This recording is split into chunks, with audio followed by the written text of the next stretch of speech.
네, 어텐션 뉴스 오늘은 김동빈 기자가 나와 있습니다. 안녕하세요. 네, 안녕하세요. 네, 오늘은 어떤 소식 가져오셨습니까? 예, 첫 번째 소식은 방호용인데 공격 대상 됐다입니다. 근데 뭐죠? 그 이재명 후보의 방탄 유리막 유세 얘긴데요. 네. 지금 정치적 공격 대상이 됐습니다.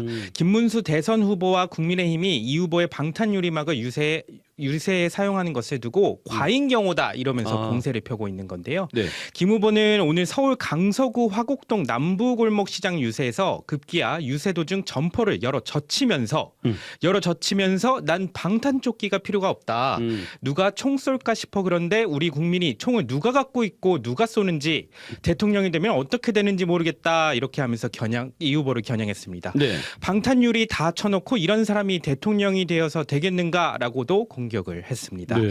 국민의힘 지도부도 이 후보의 이 방탄유리 설치에 맹공을 퍼붓고 있는데요. 권성동 원내대표 같은 경우는 오늘 페이스북에 이 후보가 수천만 원 혈세를 들여서 방탄유리막을 설치했다더니 온통 상식을 벗어나 망상과 의심으로 가득 차 있다 이렇게 비판을 했고요. 네. 신동욱 수석 대변인 같은 경우는 논평을 통해서 자신만의 벙커를 만들었다.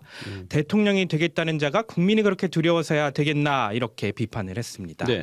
미국이면 모를까 한국에서는 이번이 처음이라고 합니다. 이 후보의 방탄 유세에 관심이 가는 것도 당연한 현상인 것 같은데요. 하지만 이게 정치적으로 좋은 공격 포인트가 될지는 좀 더 지켜봐야 될 것 같습니다. 그렇네요. 좀 생소한 장면이긴 했습니다. 예. 네, 다음 소식은요? 예, 의형제라더니 돈 때문에입니다. 그 경기 시흥에서 2명을 살해하고 2명을 다치게 한 뒤 도주했다가 어제 체포된 중국 동포 차철남의 경찰 조사 결과 소식이 전해지고 있습니다. 어제 이 시간쯤에 속보를 보고 저도 깜짝 놀랐거든요. 예, 경찰에 따르면요, 이 범행 동기가 좀 나오고 있는데요. 12년 전에 채무 3천만 원을 갚지 않아서 범행했다 이렇게 진술한 것으로 나오고 있습니다. 네. 의형제처럼 친한 사이던 같은 중국 동포 50대 A씨 형제에게 2013년도부터 수차례에 걸쳐서 3천만 원 가량을 빌려줬는데 이 A씨 형제가 이를 갚지 않아서 범행을 계획했다고 진술한 겁니다. 범행 과정을 보면 계획 범죄의 모습도 보이고 있습니다. 네.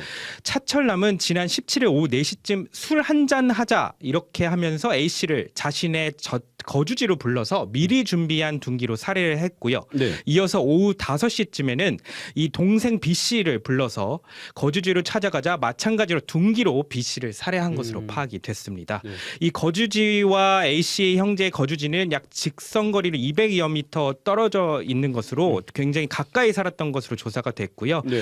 이후에도 이제 차철남은 A씨의 형제 시신을 이제 범행 장소에 방치해둔 상태에서 우발적인 범행도 저지른 것으로 보이는데요. 그렇죠. 예, 지난 19일 오전 9시 34분쯤에 인근의 편의점주 60대를 흉기로 찌르고 도주했고요. 그 뒤에 1시 21분쯤에는 편의점에서 1.3km 떨어진 체육공원에서 이제 건물 집주인 70대 남성도 흉기를 찔렀습니다. 이게 어제 발생한 일이에요. 예, 그렇습니다. 여기에 대해서 진술을 했는데요. 나에 대해 험담해서 나를 무시해서 이렇게 진술한 것으로 나타났습니다. C씨와 D씨는 다행히도 이제 중환자실에서 치료를 받고 있는 것으로 파악됐고요. 경찰은 오늘 중 차철남에 대해서 살인 등 혐의로 구속영장을 신청할 방침입니다. 중국 국정의 차철남에 대해서도 궁금증이 있는데요. 네. 합법적으로 재외동포 비자로 2012년에 입국한 것으로 조사됐습니다. 그렇군요. 오늘은 여기까지 듣겠습니다. 수고하셨습니다. 지금까지 CBS 박지환의 뉴스톡이었습니다. 노컷으로 보는 뉴스의 새로운 기준. 지금 알림과 구독 설정하시고 함께하세요.